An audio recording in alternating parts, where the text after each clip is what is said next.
Matty says, Amy Buendia is Now that is one that I just do not agree with. Tango says, Max Stokes will stop making Villa on tour. No, not happening. Could you imagine if we won the Champions League? Like, I don't know. I wouldn't know what to do. Does it get any better? If I had to put a prediction on it right now where I think Aston Villa will finish.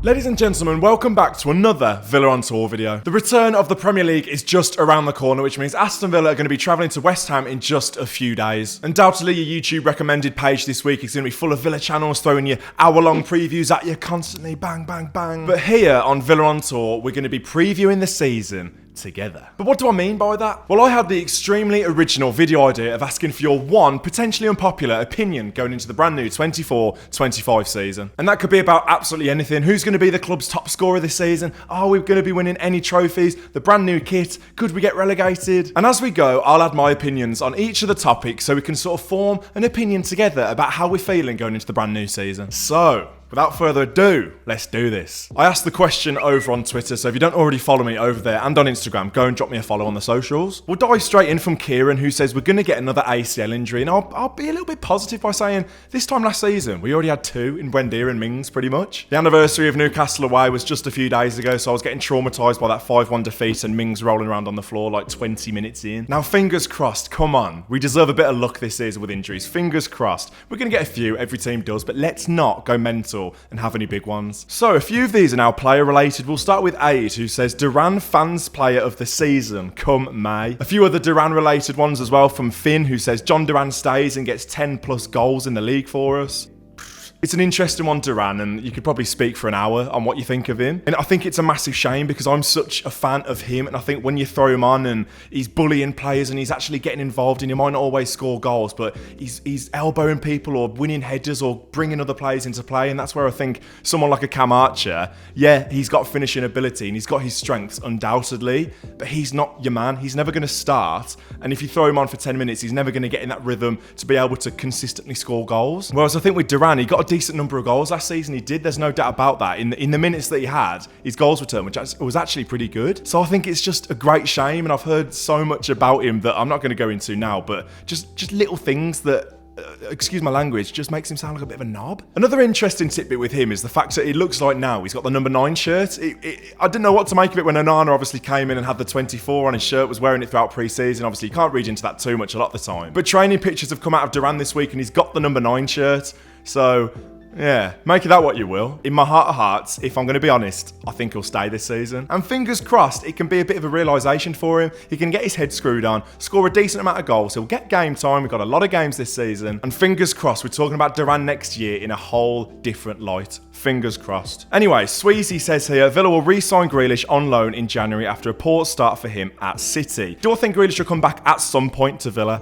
Yes, probably. But do I see it being this season? No, because he'd want to be a starter. City would only loan him out if he was going to play games. His wages are astronomical. I just don't see it happening. And then on the other hand as well, I think Villa fans should just sort of move on. I think at this point I'm impartial. I think Grealish is great as a bloke and he does so many great things, but I'm just sort of over it at this point. Sammy says Kamara doesn't get back into the starting 11 after his injury. Now that is one that I just do not agree with. Kamara does have those moments where he's a bit lapse, and Legia Warsaw at home springs to mind where he turns off, he does something silly, but I think he's one of the first names on the team sheet when he's fit, and I'm going to be honest, that hasn't been a lot of the time since he's been at Villa. He's missed a lot of football, which is a huge shame because I think he's an unbelievable player, and him and Luiz formed a fantastic partnership in which they complemented each other absolutely fantastically. And it's a shame because we've got a brand new midfield now with Luiz and Kamara not being available in this pre-season, so when Kamara's back, he's probably going to have to form that partnership with Onana because I think it's self-explanatory. It's going to be those two when Kamara's back and fit. Matty says Amy Buendia is and isn't as good as everyone makes him out to be. It's funny, isn't it, with the player when they're out for so long? It's like, when they're out, they either become the best player in the world or they're crap and they should never play again. Emi Buendia is a difficult one because if you remember, he was our best player in pre-season last year. And I know, pre-season is not the be-all and end-all, but he was really, really good. He was getting into his stride under Emery and he had a dedicated role and he looked really, really impressive. So look, he's played a little bit in pre-season. It's going to take him a while, especially for a creative player, as you can imagine. They're going to be nervous coming back. They're not going to play to their full potential. They're going to be so concerned about potentially doing their leg in again. This just shows football fans, doesn't it? Matty's saying that, and then Dom saying, Emiliano Buendia Player of the Year. And I would absolutely love that. What a redemption arc that would be. Do I see it happening? Probably not. Alex says, now this is one that I definitely don't agree with. McGinn shouldn't be started because he works hard. That should be the bare minimum to play for a Champions League club. He isn't a 10 and he isn't better than Bailey anymore, so I don't see how he fits into the team weekly. Absolutely granted, working hard has got to be the bare minimum. We know that. I would do absolutely anything in my power to force John McGinn into that side. I think if you just picture those Champions League games at home, picture like a Manchester City at home type of performance. It's going to be under the lights, it's going to be feisty, the crowd are going to be so raucous, it's going to be so loud on those nights. John McGinn has got to be one of the first names on the team sheet. And you're right, there isn't like a dedicated, yes, he's going to start here every single game, he's not going to move. I get that. I've already said that Onana and Kamara is going to be that midfield that you see for the majority of the season. Bailey 100% starts on that right-hand side. Ramsey and Rodgers on that left-hand side, Watkins up top, of course. So I think for me, McGinn has got to be fighting for that number 10 space. And in terms of transfers, I do think we'll get somebody else in there. Whenever this video comes out, there might be further development on that, I'm not sure. So I think for me, especially at West Ham, John McGinn's got to start in that 10 position. He's got to be higher up the pitch. Yes, we see what he does for Scotland. Everybody loves to talk about it. He plays so much more advanced. He did it countless times last season, scored a lot more goals last season than he did the previous season. James has got an interesting take here. He says, Philogene in the England squad by December. I'd love that. And I think that's got to be the aim for Philogene this season. And I do find that transfer interesting in terms of, yes, he left 12 months ago because he wanted game time, and Villa have developed massively since then, and he's come back. So Emery clearly is a huge fan of Philogene, and I think it's going to be hard to get in there over Bailey, but he's had his injury troubles in the past, and, you know, like I already said, we're going to have a lot of games this season, so Philogene will get game time, and hopefully he can get that momentum and potentially do it. Who knows? Fingers crossed. Couple of takes here on the right back situation. Tom says, love Kashi, but Costa will play more Premier League minutes. AVFC Threads also says, Costa Nedeljkovic will be Villa signing of the season by March and top 3 signings in the Premier League. I'd love that. Do you know what? In pre-season, for an 18-year-old, don't forget that, he's 18, he's not 22, he's not 23, he's 18, which is scary considering he's 5 years younger than me. But I tell you what, he's looked confident in pre-season, he's already played Champions League football, he's got that pedigree, he's got that confidence, and he doesn't look out of place. I know it's going to be a different world throwing him in there in the Premier League. And don't get me wrong, I actually really like Matty Cash. I think he comes across really, really well, and his attitude is fantastic from what we see as fans. But if there's one word to describe him in this team, I think it's probably average. Now, that might be harsh. I've already said I really like him and I've got no issues with him. I'm not one of these who's out there saying, we need a new right back, we need a new right back. But it's nice to see he's got adequate competition now in Costa Nedeljkovic. Josh says, Pau Torres' defensive frailties will be exposed repeatedly this season. Now we have such an aggressive fullback. I think Luka Dean will start the season, but eventually you'll see Maatsen come in there and play the majority of games this season. And I think defensively is where I got annoyed last season, and I do still, at this point in time, with the signings we've got, I'm a little bit concerned still. I think crosses into the box, we get exposed, and it's a shame that we don't have that dominant force at the back like a Tyrone Mings, whether that is Mings or somebody else, someone who has that attribute and characteristic of being aggressive. We know Pau Torres isn't that. Konza does have a bit of that, but he's not that guy. I'm definitely saying this wrong, but it's an interesting link with his Gertruder from Feyenoord, who looks like quite a similar profile to Konza, and he'll probably slot in at right back, which sort of negates everything I've just said about Nedeljkovic and Cash if we do get that one over the line. But you'd probably see a situation in which that Gertruder plays at right back and then will play as a sort of back three where Ian Maatsen will push on, which is what he's best at. And then you've got 3 strong ball-playing centre-halves there, which hopefully will make us a little bit stronger and give us a bit more presence defensively. Couple on Ollie Watkins here. Ollie scores less than 15 league goals. Ollie won't be our highest goal scorer. I think he's got to get 20. The aim has got to be 20. Benteke nearly got there with 19. Ollie nearly got there last season with 19. Just get 20, mate. Get over the line. Ollie won't be our highest goal scorer. Who will then? I don't know. If you don't think Ollie Watkins will be our highest goal scorer, get involved in the comments. Who do you think it will be? And just before we move on, if you are enjoying this video, please do smash a like on it. That is massively appreciated. If we can hit 1,000 likes, that'd be unbelievable. Subscribe to the channel if you haven't already. I think we are this close to 64,000 subscribers. So if you're watching this right now and you haven't subscribed, join the Villa on Tour family and subscribe. Blinkers says we're going to have a really poor start to the season, and some fans will have an embarrassing meltdown. We then go 20 games unbeaten. Take that. I probably agree there. I think it's entirely plausible that it's going to be a slow start to the season. You look at how many signings we've got in. The Premier League is just around the corner, and I think there's still a couple of spaces to be filled, especially at centre-half. And I don't want to sound like I'm repeating myself massively, but pre-season isn't always something to go off, but also you can take things out of it. And I've got no doubt that at some point it will click and we'll go on a really, really good run, but I I don't see it as entirely implausible that we have a slow start. Two that are semi-sort of relating here. Aston says, our starting 11 this year is no stronger than it was last year. Somebody else saying we'll be the Premier League underachievers this season. Before I get pelters, we've deepened our squad, but we haven't increased quality. Those around us have strengthened, and the likes of Newcastle will come again. We'll finish 7th, and because we finished 4th last year, we'll be dubbed underachievers. Look, there's no doubt about it. In terms of squad depth, 100% we've improved, which is something that we're crying out for at the end of last season. But as I'm talking right now on Wednesday afternoon, just before the season kicks off, I do understand the point about quality. Diaby going, Luiz going, yes, you've got Onana back in there, Maatson at left back. But I just feel like now we are missing that one piece of attacking quality, that gem going forward. João Felix could have been that, looks like that's off, but I think you take Diaby out of that, replace him with Philogene, who's got potential, but I think you need something else. And I think we'll get it, I do. Dave says our form at the end of the season and pre-season was worrying. And I think there is something in that in terms of the momentum any team, whether positive or negative, at the end of one season can sometimes carry over into the start of the next season. So there is potential in that. Similar to that, Conrad says we're going to have a very slow start, like Gerrard's last season slow. Let's not mention his name round here. Oakley Dokley says we'll make a slow start. Similar vibes to me. My predictions, West Ham, I think we'll get a draw. And to be honest, I'll probably be happy with that considering our record there is pretty crap. I think we'll lose against Arsenal and we'll win at Leicester. So I think in our first 3 games, 4 points for the Villa. Although the Arsenal game is 5:30, so give me a couple of points and I'll tell you we'll win on the day. Tom says the queue for a pint at half-time will only take 20 minutes this season. Don't be daft, Tom. That's ridiculous. As long as the people in hospitality can get a drink, eh? That's not me having a pop. If you've got hospitality, don't worry, just a joke. Tango says Max Stokes will stop making Villa on tour. No, not happening. It will definitely not happen in the season we've got Champions League. Trust me. Do not worry. I'm going nowhere. Chloe says we'll lose badly to one of the promoted sides. Look, this is Aston Villa. That's how we do it.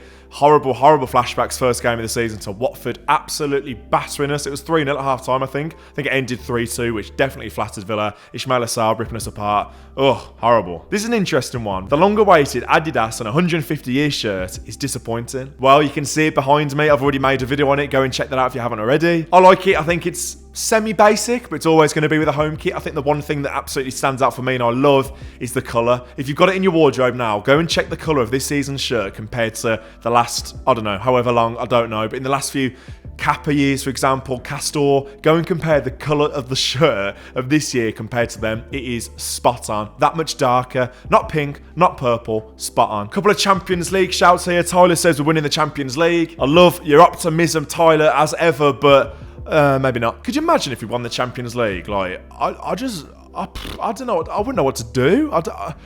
Does it get any better? I don't know what to do. I wouldn't know what to do. Like, I actually would not know what to do. You know how much we talk and rave on about 1982, and rightly so. Could you imagine if we did it in the modern day? Like, things just don't get better, but we'll cross that bridge when we come to it. South says we will produce one of the biggest shocks in Champions League history. Now, I've said this to a couple of people. With the new Champions League format, as long as we finish in the top 24 out of 36, we progress to at least a playoff round. So take that. But as long as we get one of them unforgettable historic nights where maybe we do go to a Bayern Munich and we nick it 1-0, or at the Bernabeu we nick it, or at Dortmund we nick it and get that one historic result, beat Real Madrid at home, I don't know, something along those lines. That'll be amazing, and that would just make my life, and that'll be our journey in the Champions League worth it, without doubt. We will progress in the Champions League, but flop in the Premier League. Interesting. I don't know how we're going to cope with the Champions League and Premier League. I think obviously the Conference League is going to benefit us massively last season. I know it's a completely different level of competition, but in terms of the flying back and forth, and to be fair,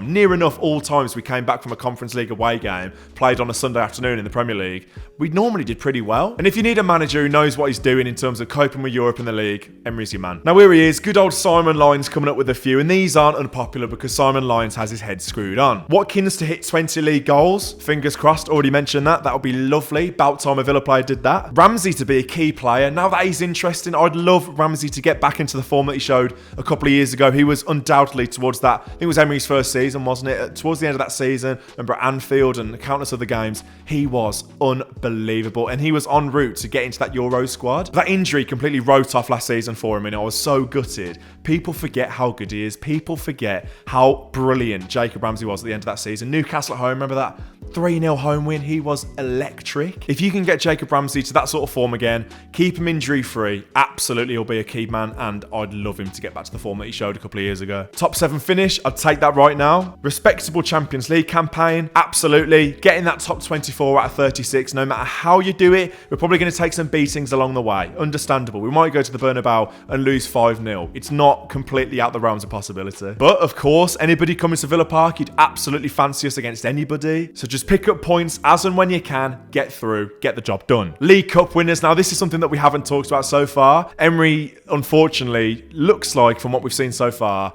doesn't care about the cups, which is heartbreaking. Everybody always talks about it, and it was such a talking point last season. Oh, top 4 or Conference League or top 4 or FA Cup.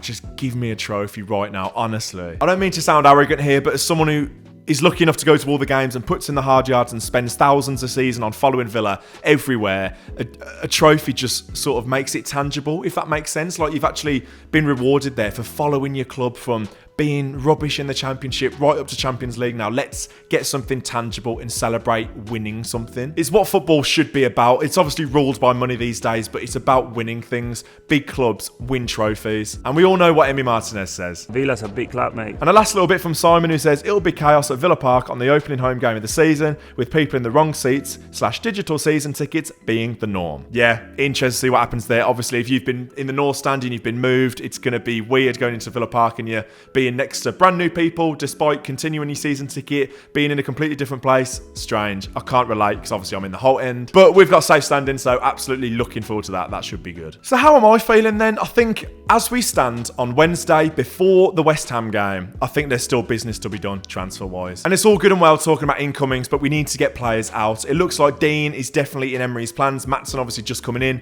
Alex Moreno has to go. In terms of an attacking sense, it's going to be difficult to get somebody in unless somebody goes. Does Duran still go? I don't think he will. And then you've got pieces of deadwood like Leander Dendoncker. Hopefully get him out, free up a space. Diego Carlos, I'm absolutely desperate to shift out the door, and it looked like he was off to Fulham, which unfortunately I'm not sure where that stands. Obviously they're interested in Anderson from Crystal Palace. We don't know whether they've completely just shifted from Carlos or that's sort of slowed down. We don't know. But in order to get a Joe Gomez, a Chalobah, a Gertruder in, we need to get rid of Carlos. He's 32. His value's declining. He frustrates me, to say the least. I personally do think it might be a bit of a slow start. We might stutter here and there, but if someone has earned patience with us, the fans, it's Unai Emery. So yes, do not lose your marbles on the opening day or at Arsenal at home, at the first game at Villa Park. If we do slip up, it's not completely unreasonable. Just look at last season, opening game, we lost 5-1. And I think people were pretty sensible at the time. It was like, right, okay, it's one of those. They're going to happen. It's the Premier League. But we came top 4. The team that beat us 5-1, Newcastle, we were streets ahead of them by the end of the season. So it might possibly be the opposite of last season, where obviously last season we blitzed it, could have gone top at Christmas, whatever.